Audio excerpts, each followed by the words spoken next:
Alright, we got a new WoW cinematic. Let's check it out. My brother believed he could control me. This rage inside my heart. My sister believed she could tame me. My fury will not be sated. The aspects believed they could imprison me. But my hatred cannot be contained. They know what is coming. That the unyielding flame draws closer, ever closer. Even now, they cling to one another in the dark, lost in their dream.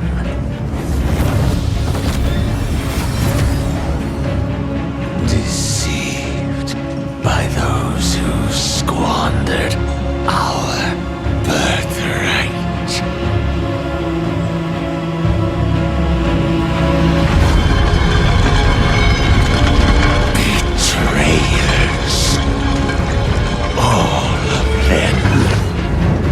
So it falls to me to make them pay.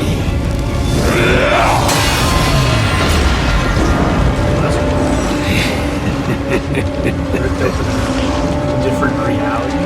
Oh, there's the trailer. Their suffering has just begun.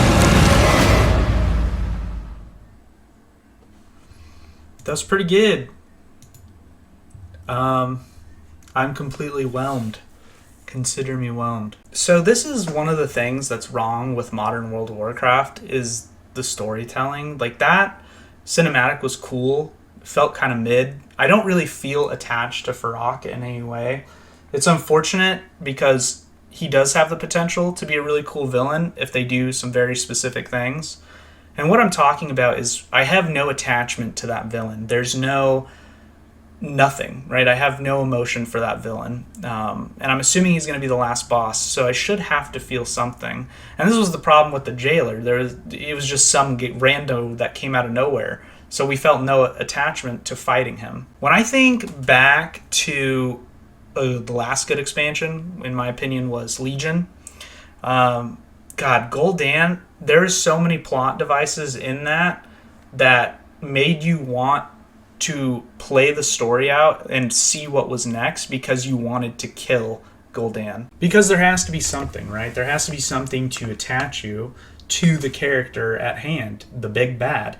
I mean, he did some, bad stuff. He tortured that guy in one of the cinematics. He burned down a village of mole people. But the problem is like, we don't feel attachment to these characters. There's no importance put behind them prior. So there's nothing leading up to like, oh, we were helping the mole people for, half the expansion, and now all of a sudden he burns their whole village to the ground. There's nothing to be like, that for the Alliance or for the Horde, moment kind of thing to make you feel that. There has to be something like that, right? I mean, when you think back, right, to the Hunger Games, what was her name? Yeah, what was her name? Is the lady that was like, may the odds be ever in your favor. You kind of wanted to see her die, right? Like, you were like, oh my god, I want to see her get checked out ASAP. Like, she is the worst. You want to feel that for the villain that you're going after. Like, let me see if I can find an example of, right, like, of what I'm talking about. So this is what I'm talking about. This is the video I'm talking about. When I think back to the last good expansion, like I said, it's Legion.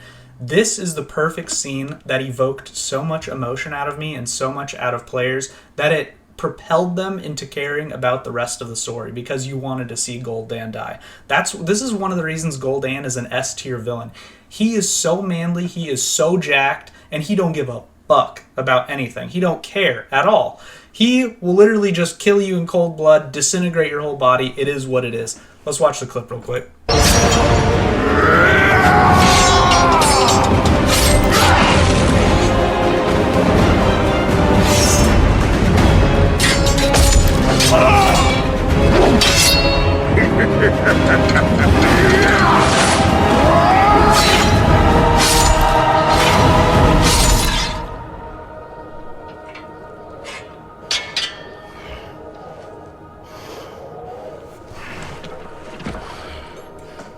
You will be remembered as the king who sacrificed his life for nothing.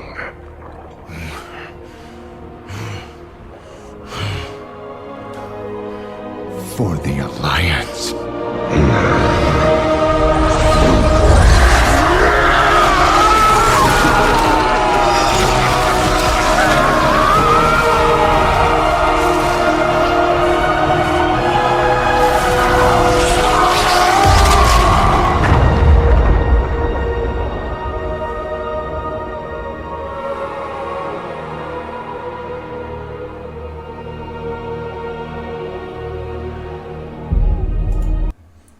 That is what I'm... Do you have tingles right now? I have chills, bro, like on my body.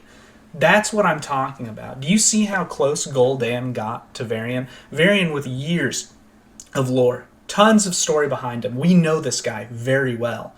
And he got up close, personal, eye to eye with this guy and literally disintegrates them and says, you died for nothing.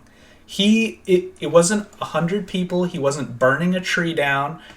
It was one guy. But that one guy set the plot up to make you hate Gul'dan even more than you... I am a Horde player through and through, and even that had me going like, this guy's... he's got to die. He's got to go. If there's only one option, he's got to go. And I don't feel that with Farrakh, right? Like, I'm like, well, it's another guy. And I'm not saying, like, you know, it is what it is. Like, I'm not saying we can always kill a Varian to make the story carry on. But they need to figure out a way to make these characters matter in a similar sense, right? This was such an epic death.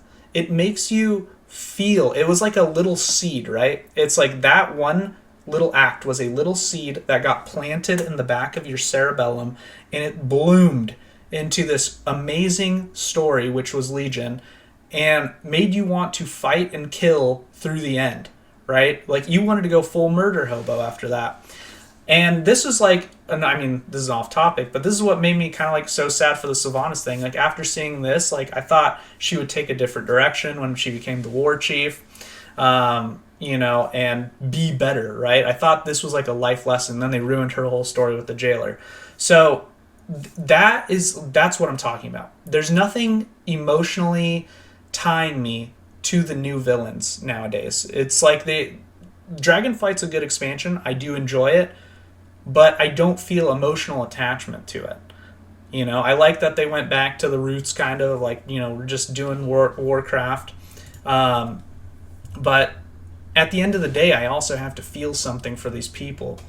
You know, I have to feel something for the characters at hand. And I think the story's gotten too discombobulated for that.